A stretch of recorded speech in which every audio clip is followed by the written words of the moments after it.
کہتی ہیں کہ ایک بادشاہ تھا، اس کے دربار میں ایک قیدی کو پیش کیا گیا۔ بادشاہ نے مقدمہ سننے کے بعد اشارہ کیا کہ اسے قتل کر دیا جائے۔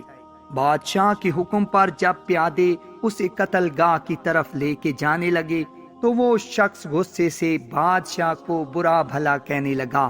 کسی شخص کے لیے اس سے بڑی سزا کیا ہوگی کہ اسے قتل کر دیا جائے، اور چونکہ یہ سزا سنائی جا چکی تھی اور اس کے دل سے اس کا خوف دور ہو چکا تھا۔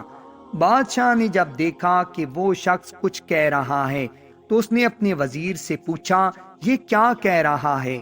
بادشاہ کا یہ وزیر نیک دل تھا۔ اس نے سوچا کہ اگر بادشاہ کو درست بات بتا دی تو ہو سکتا ہے بادشاہ غصے سے دیوانہ ہو جائے اور اس کو قتل کروانے کے بجائے زندان میں ڈال کر اس پر ظلم و ستم ڈھانے لگے۔ تو اس نے بادشاہ کو جواب دیا کہ حضور، یہ شخص کہہ رہا ہے اللہ ان لوگوں کو پسند کرتا ہے جو غصے کو ضبط کرتے ہیں اور لوگوں کے ساتھ بھلائی کرتے ہیں۔ بادشاہ یہ سن کر مسکرایا اور اس نے اس شخص کو آزاد کرنے کا حکم دیا۔ بادشاہ کا ایک اور وزیر جو نیک دل وزیر کے خلاف دل میں حسد رکھتا تھا، وہ بولا یہ ہرگز درست نہیں کہ بادشاہ کے وزیر اسے دھوکے میں رکھیں اور سچ کے سوا کچھ زبان پر لائیں، اور کہا کہ حضور، یہ شخص آپ کی شان میں گستاخی کر رہا ہے۔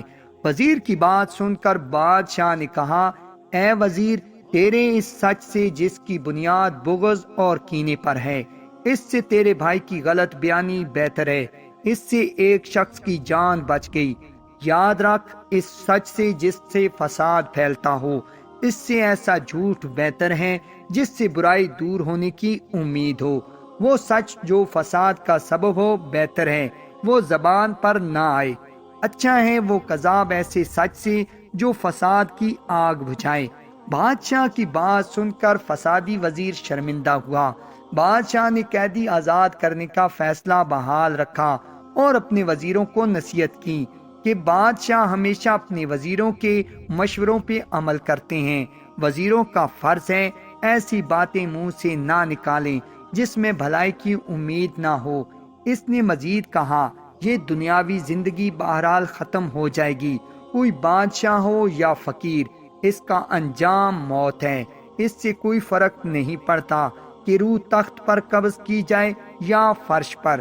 ناظرین، اگر آپ کو ہماری ویڈیو پسند آئی تو لائک کے ساتھ ساتھ شیئر بھی ضرور کیجیے گا، اور اگر آپ ہمارے چینل حب اسلام میں نئے ہیں اور آپ نے ابھی تک ہمارے چینل کو سبسکرائب نہیں کیا تو جلدی سے ہمارے چینل کو سبسکرائب کر دیں اور ساتھ ہی لگے گھنٹی کے بٹن کو بھی دبا دیں تاکہ ہماری آنے والی ہر نئی ویڈیو کا نوٹیفیکیشن آپ کو بر وقت مل سکے۔